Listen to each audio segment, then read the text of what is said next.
ક્રૂડમાં પણ એક મોટો ઉછાળો આપણને આવતો જોવા મળ્યો હતો અને ઉપલા સ્તરેથી ક્રૂડમાં 6 સપ્તાહના ઉપલાના સ્તરો બન્યા અને ત્યારબાદ ઉપલા સ્તરેથી થોડી વેચવાલી આવતી જોવા મળી છે। અત્યારે $70 નીચે નાઇમેક્સ પર કારોબાર, બ્રેન્ટમાં $73 અને 6125 ઉપર આપણે ક્રૂડ MCXમાં કારોબાર જોઈ રહ્યા છે। વધુ ચર્ચા કરીશું। આપણી સાથે એનર્જી एक्सपर्ट नरेंद्र तनेजा जोड़ाई गया है।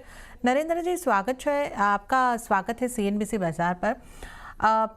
ये जो क्रूड में हम वॉलेटिलिटी देख रहे हैं, सबसे पहले तो बात करनी है जो ट्रंप के ट्वीट आए हैं, जो उन्होंने अनाउंस किया है, टैरिफ की बात की है और ख़ास करके 2-3 चीज़ें जो क्रूड को इम्पैक्ट कर सकती है। वैसे इनकी बात जो है, रशिया के तेल जो हम खरीद रहे हैं रशिया से, उस पे उन्होंने आपत्ति जताई है और इसके लिए वो और पेनल्टीज़ लगाने की भी बात कर रहे हैं। ईरान से जो हम खरीदी कर रहे हैं उसमें भी उनकी आपत्ति है और पाकिस्तान के साथ भी वो एक एनर्जी रिजर्व बनाने की बात कर रहे हैं। किस तरीके से इन सब चीज़ों को आप देख रहे हैं?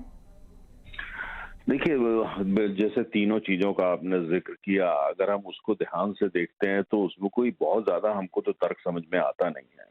अब रूस ने तो भारत पर कोई सैंक्शंस लगाई नहीं है, अमेरिका और पश्चिम के देशों ने लगाई हैं। वो यूनाइटेड नेशंस की तो प्रतिबंध है नहीं, वो तो उनके हैं। भारत की तरफ से तो कोई प्रतिबंध नहीं है, लेकिन उसके बावजूद हमने देखा वो भारत की कंपनियों पर लगा रहे हैं। नयारा एनर्जी पे लगा दिया, सैंक्शन लगा दिया EU ने। अब ट्रम्प साहब का कहना है कि आप रूस से तेल नहीं खरीदें।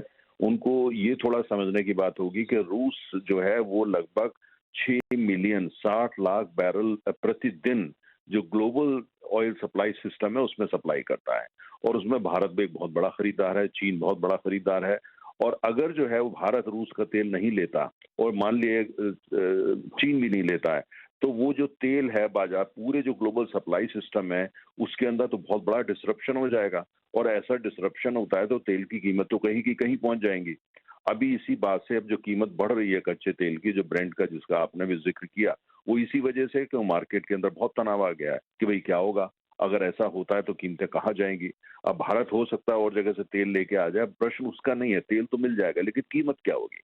हमारी अर्थव्यवस्था के लिए कीमत की बात है। दूसरा जिसका आपने जिक्र किया, ईरान से तो हम वैसे भी कुछ ज्यादा कुछ मंगाते नहीं है। कुछ ये कंपनियां छोटी छोटी थी, वो कुछ ट्रेडिंग कर रही थी, उन पर उन्होंने सैंक्शंस लगा दी है। और जहां तक पाकिस्तान का इन्होंने जिक्र किया, भाई पाकिस्तान में कहाँ है तेल के भंडार, कौन से तेल के रिजर्व की वो बात कर रहे हैं कि भारत भी वहां से खरीद सकता है और वो रिजर्व बन जाएंगे, हैं कहाँ वहां पे। ट्रम्प साहब हम लोगों को दिखाएं भी तो सही। पाकिस्तान ने कहा है हाँ उनके यहाँ तेल के भंडार है, कुछ खोज हुई है। तेल के भंडार अगर मिल भी जाते हैं वो समंदर में, कराची के पास ऑफशोर में कहते हैं, उनका दावा है ना। लेकिन वो अगर वो तो बाजार में आते आते उनको तो 10 साल लगेंगे, और कौन सी कंपनी वहां आई है, किसने वहां निवेश किया है। तो ये तो सब हवाई बातें हैं। लेकिन अमेरिका के राष्ट्रपति इतना जिम्मेदार पद होता है, वो भारत जैसा देश जो दुनिया की चौथी बड़ी अर्थव्यवस्था है, तेल का दुनिया में तीसरा सबसे बड़ा उपभोक्ता है, एनर्जी का तीसरा सबसे बड़ा पृथ्वी पे बाजार है, उसको उसके संदर्भ में इस तरह की बात करना थोड़ा हल्का लगता है, नहीं करनी चाहिए। और लेकिन जैसे मैंने कहा कि हमारी चिंता इन दो चीजों को नहीं है, पाकिस्तान को नहीं है, ईरान को नहीं है।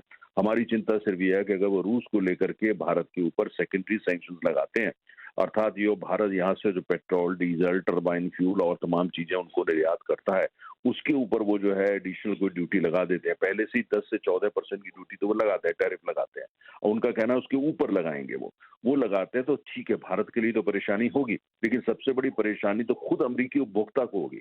जो आम अमरीकी उपभोक्ता है, जो उनका सबसे बड़ा वोटर है, उसको तेल महंगा मिलेगा, और तेल जिस प्रतिशत अनुपात में भारत में महंगा पड़ेगा, उसी अनुपात में अमरीकी उपभोक्ता को भी महंगा पड़ेगा।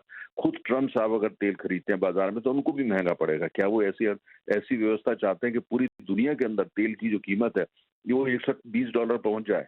अगर रूस का पूरा तेल 6 मिलियन बैरल बाजार से गायब हो जाता है तो तेल की कीमत तो $120 पर बैरल हो जाएगी। और अमेरिका चूंकि दुनिया में सबसे बड़ा तेल का उपभोक्ता है, सबसे बड़ा खरीदार है, तो उसकी जो अर्थव्यवस्था है, सबसे पहले इससे पहले भारत को चोट लगे, चीन को चोट लगे, खुद अमेरिका के उपभोक्ता को लगेगी। तो ये थोड़ा सोचना पड़ेगा। ये अब बयानबाजी चल रही है, अब देखना है, वो बयान तो वो दे रहे हैं, देखना है कि वो कितना इस पे आगे बढ़ते हैं, कितना वॉक द टॉक करते हैं। जी नरेंद्र जी, आपका बहुत बहुत धन्यवाद हमारे साथ जुड़ने के लिए और ये पूरी बात हमें समझाने के लिए।